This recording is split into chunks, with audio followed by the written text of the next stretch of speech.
Good morning sa lahat. Mabilis ang basa ng ating prayers for the GC para maipasa na natin ito. Ginagawan ko ng video guys para may remembrance tayo everyday na pasa natin sa GC. Tapos tinuturuan ko na rin kayo kung paano mag-layout, kung paano mag-design. Yung mga basic lang naman. Syempre, isi-share din natin yung mga konting natutunan natin sa eskwelahan, ganon, yung mga experience natin. So, i-ano natin, lalo na sa mga beginner ng kabibili lang ng CP dyan. Nood na kayo. Ang mga design ko naman is simple lang, para mga flyers lang siya, na 3 columns, 2 columns, 4 columns, mga ganyan lang, simple lang. Pero kaya nyo pa rin ng kahit na anong gusto nyong design. Simpleng paggawa ng calling card nyo, pang personal, pwede nyong gawin dito. Or pero lagi ko sinasabi, pag commercial na, pag pang commercial na yung gawa nyo, yung pangbintahan na, syempre gamit na kayo ng computer. Kasi marami roon mga pagpipilian na design. Pero dito kasi, simple lang to. Mga basic lang ba? So, pindutin na natin yung ating, file. 2025 Me Prayers for the GC. Tapos pindutin yung lapis dyan nang ma-edit na natin. Punta kayo sa ating yung aking yung pinakahuling layout. Syempre ito yung date ngayon, 22 May 2025. Pindutin yung letter A na may 4 na horizontal line. Lalabas yung format menu natin. So yun. Sa format menu guys, nandoon yung font, kung anong klaseng font ang gusto nyo, yung mga sizes, yung mga text color, yung mga highlight color. So marami kayong pagpipilian. Okay? So today, ang ating font is Spectral, size 12, naka-bold, text color is fuchsia pink, highlight color is black, naka-right align. So yun. Dito muna tayo kay Nanay Elsa sa Amerika. Yan yung nakauna. Ayan o. So, basahin na natin para ma-promote na rin natin yung ating GC. 22 May 2025 from Family GC. Yung mga gustong sumali sa Family GC guys, pakikontak yung aming founder, Harry V. De La Cruz, or yung mga admins. Co-founder Muti, admins Roger Pakatang, Eileen Samarin, Aiki Akma, Sarah Golinga, Nanay Elsa sa Amerika, ang inyong lingkod Ralph Lion, Pagubo Vlogs. Pakisubscribe na rin sa kanila mga YouTube channel. At kung di pa kalabisan, mag-like and share. Comment na rin sa comment section. So, dito muna tayo kay Nanay Elsa sa Amerika. Thank you so much, sis. Sabi ko sa inyo, malaking bagay pagka binibigyan ako ng prayer kasi nakakatipid ako ng oras ko sa pagbabrowse doon sa Google. Happy morning. Ito yung kanyang pag nakita niyo yan, Nanay Elsa sa Amerika, paki-subscribe guys. Okay? Happy morning. Whenever my hands can't reach people. Okay, ulitin ko. Happy morning. Whenever my hands can reach special people like you, I touch them with my prayers. I pray that God will bless, comfort, heal, and give you peace and strengthen you and your family. Good morning. Smile. You are loved and cared. Stay strong, healthy, and safe. Thank you so much, Sis Elsa. Gano'n naman talaga, guys. Katulad natin, malayo tayo sa family natin. Ang tanging itulong natin sa kanila is through prayer. Yung katulad niyan. Lagi kong sinasama sa prayers ang pamilya ko doon sa Pilipinas at ang pamilya ko dito na pinaglilingkuran dito sa yung mga amo ko. Yun, lagi kong kasama yan sa prayers. Ang lagi ko lang talagang sinasabi kasama ang sarili ko, good health talaga. Good health and fit to work. So, yun. Kasi pag good health ka, guys, damay-damay na lahat yan. May income ka na, may ka na. Siyempre, makakapagtrabaho ka ng matino, diba? So, yun. Yung shadow ko pala sa likod, Ibig sabihin kasi, madaling araw pa dito. Okay, dito naman ta kay Ralph Lion Pagubo Vlogs. Nakikita ko lang sa video, may shadow ako. Anino ba?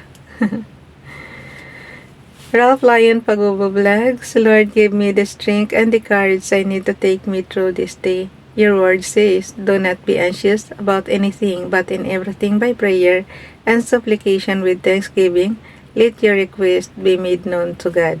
Amen. Sabihin nyo talaga guys ng kung ano yung kahilingan nyo kay Father God. Although alam naman ni Father God ang kailangan nyo, pero iba pa rin yung sinasambit ng bibig nyo. Sabi nga, kasabihan nga, kung ano yung sinasabi mo, yun ang mangyayari. So, ipag-pray nyo, sabihin nyo pa rin sa Kanya. Baka, hindi ko naman sinasabi na,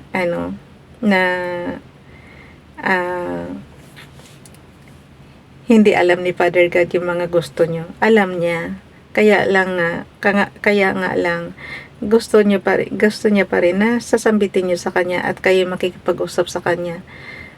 Parang parang one-on-one ba na makikipag-usap kayo. Tapos, kasi, iba pa rin yung sinasambit niyo guys eh. Para kayong parang kayong nakikipag-usap kay Father God ng ama sa anak. Mararamdaman nyo naman yan. Kasi lahat ng pangangailangan nyo sa Kanya nyo iasa. Although gumagamit si Father God ng tao para mabigyan yung matupad yung hinihiling nyo. Lalo na pag material na bagay. Hindi naman yan sasabihin na mula sa langit ibabagsak ni Father God. Ano yan yung manna bread noong mga ancestors natin na panahon ni Moses. Diba yung manna talagang galing sa langit binabagsak. Hindi naman yan ganyan. Sa generation natin ngayon, syempre mga Gen Z na tsaka millennial, ang ni Father God sa inyo ng pagtulong, pag ganyang material na, gagamit siya ng tao para mabigay at masunod yung gusto mong material na bagay. Katulad niyan, yung hihiling ka ng pagkain sa pagkainan, paano ka bibigyan kung wala kang trabaho, 'di ba? So gagamit sa Father God ng employer mo, ng company para makapagtrabaho ka at may income ka. So may pambili ka ng pagkain, ganun 'yun. Hindi na uso yung galing sa langit ibabagsak ni Father God. Panahon lang ni Moses 'yun. 'Yun. Kasi nga 'di ba sabi ko sa inyo, ibang generation na tayo ngayon. Kaya nga lagi ko sinasabi, ayaw ko talaga na second life, Father God. Kasi doon sa Bible may second life, diba? Yun yung sila nga si Jesus, diba, binuhay muli. Doon sa mga kasamahan nga niya, yun nga lagi kong tinatanong. Kasi nung buksan yung mga, guys, yung sa sementerya, diba, may mga yan. So, nabukas yun lahat kasi lumindol. So, si Jesus nabuhay na, diba? So, yung mga kasamahan niyang nabuhay doon, saan sila ngayon sa generation natin? Kasi sa generation ni Jesus, nabuhay din sila kasama ni Jesus. So, saan sila ngayon? Kasi ang nakalagay lang doon sa huling nabasa natin is, sumama sa karamihan. Saan yung karamihan na yun, diba? Sumama sa karamihan. Parang ang hirap naman, noon. Kaya yun. Okay, bakit nawala ito? Tingnan nyo guys, yung nilagay ko is nawala. So, i-replace lang natin. From photos. Kasi nasa slides apps na tayo. So, yun. Ayan. Pag-replace kasi automatic, hindi ka na mag-a-adjust. So, basahin na natin yung repose prayers natin. Okay. Dito muna tayo kay Princess Dayan Channel. Ito yung 2023 nating prayers. So, paki-subscribe. And that ye put on the new man, which after God is created in righteousness and true holiness. Ephesians chapter 4 verse 24. Siya nga pala, baka isipin nyo matanong ako masyado ha. Kasi talaga guys, marami akong tanong. Kasi diba, nagbabasa nga tayo ng Word of God, yung scripture, yung Bible.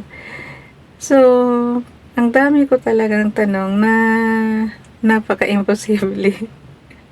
Yun, isa na nga yun yung kung nasaan na sila yung mga taong nabuhay muli, diba, kasabayan ni Jesus.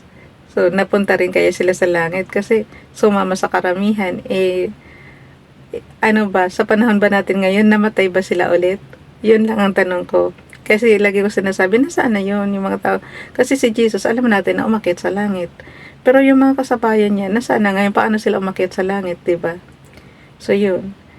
Tapos, ang isa ko pang tanong, lagi kong sinasabi, naniniwala ako, Father God, na andyan kayo sa umpisa pa lang. Pero, ginawa mo si Adam and Eve. Ginawa mo yung earth, heaven and earth, and everything in it. Eh, kayo po, sino po ang gumawa sa inyo? Yung talaga ang lagi kong tinatanong, guys, na siya ang gumawa ng lahat-lahat. Pero, sino ang gumawa sa kanya, di ba? How do Father God exist? Paano siya nandiyan dyan? So, sabihin natin in the beginning, nandyan na talaga siya. Kaya nga, in the beginning, nandyan ka na. Sino po ba gumawa sa inyo? Yung nga po, talaga, grabe ako magtanong. Ewan ko. Basta, ang alam ko lang, nandyan si Father God. So, kaya nga lagi kong dasal is, diba, puro Father, Father, Almighty God. Laging ganyan ang panalangin ko. Kasi naniniwala ako na nandyan siya, kaya lang yung mga katanungan ko napaka-imposible. Dito naman tayo kay Ronilo Ligaspi Vlog. The Lord will perfect that which concerneth me. Thy mercy, O Lord, endureth forever. Forsake not the works of thine own hands. Psalms chapter 138 verse 8. Dito naman tayo kay FB Donalyn, paki-follow sa kanyang Facebook account. The Miracle Prayer. Lord Jesus, I come before thee just as I am. I am sorry for my sins. I repent for my sins. Please forgive me. In thy name, I forgive all others for what they have done against me. I renounce Satan, the evil spirits, and all their works. I give thee my entire self, Lord Jesus. I accept thee as my Lord God and Savior. Help me, change me, strengthen me in body, soul, and spirit. Come, Lord Jesus, cover me with thy precious blood, and fill me with thy Holy Spirit. I love thee, Lord Jesus. I praise thee, Lord Jesus. I thank thee, Jesus. I shall follow thee every day of my life. Amen. Mary, my Mother, Queen of Peace, all the angels and saints, please help me. Amen. Say this prayer faithfully, no matter how you feel. When you come to the point where you sincerely mean its word with all your heart, Jesus will change your whole life in a very special way. You will say, ayan guys, dasalin niya yung miracle prayer. Okay, hanggang dito na lang tayo. Isama na natin yan dito sa ating storage apps. So, nailagay na natin yan. Oh, nawala yung 22. So, yun. Ayan. Talagang hindi ko maintindihan yung internet connection ko. Ayan, kung saan na tayo napunta. Bye everyone.